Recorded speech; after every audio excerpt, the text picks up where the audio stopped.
Sud Radio, l'invité politique,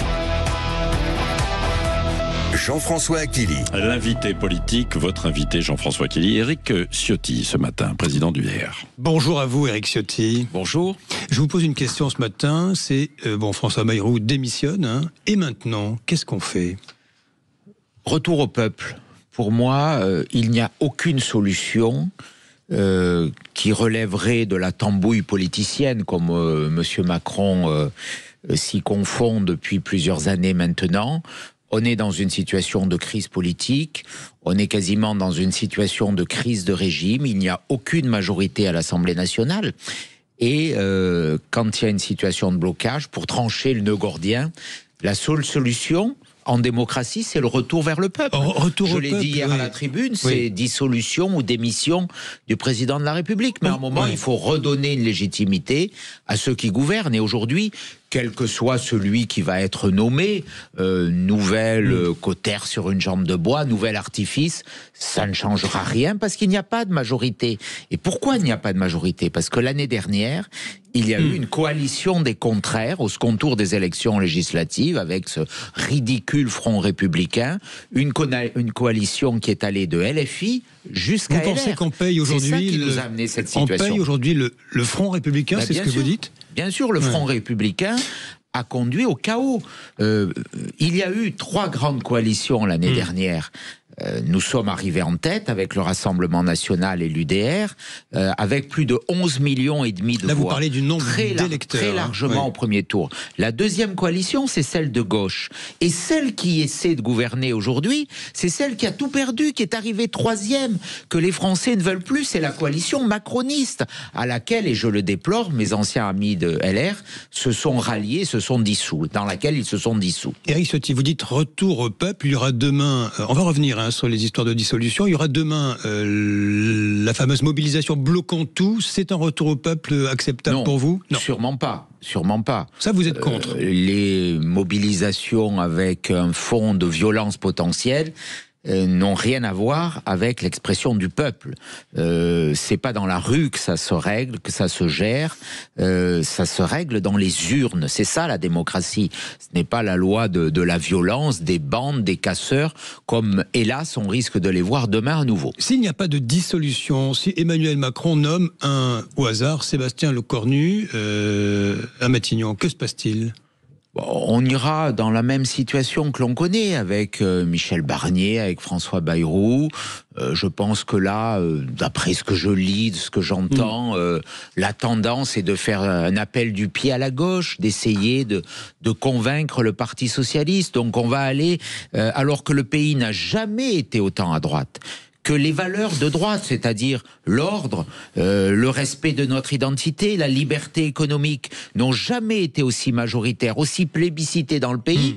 On va sans doute aller vers une barre à gauche avec les habituels délires, plus d'impôts, plus de taxes, voilà, tout cela est assez ridicule. Vous dites le pays n'a jamais été aussi à droite. Vous avez adressé un message hier à vos amis LR, mes amis LR.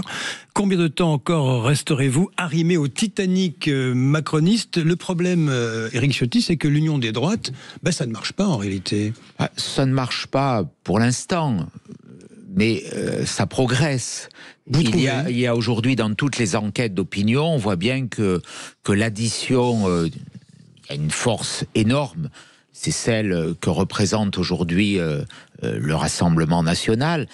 J'ai voulu cette alliance avec le Rassemblement national parce que on ne pourra plus gagner. La droite ne peut pas gagner s'il n'y a pas une alliance avec le Rassemblement national. C'est une vérité absolue. Avec c'est une Reconquête aussi. Français. Mais Reconquête a un discours que j'ai du mal à comprendre. Le cœur, le discours, c'est l'union des droites, mais sur la forme, mais sur le fond, c'est une attaque. Ce sont des attaques systématiques. Mais là n'est pas le sujet. La force, elle est dans l'alliance que nous avons bâtie. Reconquête n'a aucun député à l'Assemblée nationale. Et si demain il devait y avoir des élections législatives, il n'en aurait toujours aucun. Parce que donc ce qui se joue, c'est la capacité à porter un message, à traduire la force dans les urnes, à la transmettre et à la je dirais, à la prolonger dans l'hémicycle de l'Assemblée nationale. C'est ce que nous faisons. J'ai voulu cette alliance l'année dernière. J'étais président des Républicains. J'ai cassé tous les codes. J'ai rompu ce ridicule cordon sanitaire. J'ai voulu dire que tous les patriotes devaient s'unir. Et puis, on nous a sonné les grands violons en disant votre ancienne il y a un danger fasciste, nazi. Oui. Les Français, tout ça, considèrent que c'est absolument ridicule et qu'aujourd'hui, eh bien, cette attente de vraie alternance, de dire tous ceux qui ont gouverné depuis des décennies ont mis le pays dans l'état où il se trouve aujourd'hui. Plus de dépenses publiques, plus de dettes, moins de services publics, plus d'immigration, plus de sécurité. Et ils viennent nous donner des leçons de morale. Ces gens sont disqualifiés. Il faut changer, il faut oser le changement. C'est ce que nous proposons aujourd'hui. Il n'y a aucun risque à changer. C'est pour ça que vous voulez la dissolution, finalement, parce qu'elle serait néfaste pour les Républicains et vous récupéreriez des parts de marché. Mon sujet, c'est pas le sort des Républicains, c'est le sort de notre pays, c'est le sort de la France. Qui peut dire qu'on peut continuer sans risque dans cette situation qui confine au mieux à l'impuissance, à l'immobilisme et au pire à de graves dangers. Quand je vois le président de la République qui peut-être demain, dans quelques jours, va reconnaître l'état terroriste du Hamas, le 22 septembre, sans aucune légitimité pour le faire, sans que le Parlement ait eu à délibérer. Quand je vois qu'on risque d'aller vers une augmentation encore massive des impôts, mais je dis stop. Ça suffit. Ceux qui nous ont envoyés dans le mur doivent arrêter. Mais pour finir sur cette question qui est fondamentale pour vous, Éric Ciotti, vous aviez lancé une proposition d'adhésion à 1 euro. Je pense que c'était de l'humour parce que vous n'avez pas dû avoir un seul adhérent en plus. Si, nous en avons eu plusieurs centaines. Plusieurs centaines. Nous en avons eu depuis samedi soir plusieurs centaines parce que moi je parle beaucoup avec des militants LR. Et vous voulez dire qu'ils viennent des Républicains qui vous rejoignent? Qui viennent des Républicains, hein, puisque c'est une passerelle qui viennent des Républicains. Ils ne supportent plus aujourd'hui un discours très ambigu qui, selon les mots de M. Wauquiez, hier soir très ambigu de M. Retailleau, pourrait dire qu'il participerait ou qu'il ne censurerait pas un gouvernement socialiste ou qu'il pourrait siéger avec des ministres socialistes. Mais c'est totalement ahurissant. Éric Ciotti, il y a une personnalité qui ne veut pas de l'union des droites parce qu'elle dit qu'elle n'est pas de droite. C'est Marine Le Pen. Mais Marine Le Pen, elle parle à tous les Français. Elle est candidate. Elle est candidate à l'élection présidentielle. Mais j'ai fait cette alliance l'année dernière avec Marine Le Pen et Jordan Bardella. Et je la remercie parce que on dit souvent, j'ai entendu encore des discours un peu ridicules, le Rassemblement national ne veut pas d'alliance. Ce que nous avons fait l'année dernière démontre justement qu'il y a cette volonté d'élargissement. Et quand on est candidat à la présidence de la République, il y a une volonté naturellement de parler à tous les Français. C'est une vision assez gaulliste de la Ve République. Mais en tout cas, cette alliance, nous l'avons faite. Elle a donné des résultats extrêmement importants au plan électoral. Vous n'y voyez pas de contradiction? Aujourd'hui, nous allons gagner avec cette alliance. Vous n'y voyez pas de contradiction? Je ne vois aucune contradiction. Marine Le Pen jugée en appel du 13 janvier au 12 février 2026, c'est-à-dire dans la séquence de campagne électorale pour les élections municipales. C'est un problème? Oui, naturellement. Je trouve que les avocats de Marine Le Pen souhaitaient que ce procès se tienne après les élections municipales. Je pense que ça aurait été mieux pour la sérénité du débat électoral. Voilà, ça pose une nouvelle fois des questions sur l'état de notre démocratie et sur les risques qu'il y a à confondre justice et politique. Vous dites cela à Éric Ciotti ce matin, mais j'aimerais que vous me parliez d'Emmanuel Macron rapidement. Qu'est-ce qu'il est à vos yeux aujourd'hui, le président de la République? Il est l'artisan du chaos. Il est celui qui a affaibli notre pays comme aucun de ses prédécesseurs ne l'avait fait. Sa parole est discréditée au plan international, on ne la comprend plus. Nous avons été chassés de beaucoup de pays où la France avait un rôle et une place majeure, je pense, en particulier au continent africain. Ça, c'est pour la vision extérieure de la France, elle est importante, mais Emmanuel Macron à l'intérieur, c'est un échec, je dirais, quasi intégral sur tous les domaines. C'est plus de violence dans la rue, c'est plus d'immigration, 500 000 étrangers arrivent légalement. N'est pas De Gaulle qui veut. c'est à lui de prendre ses responsabilités.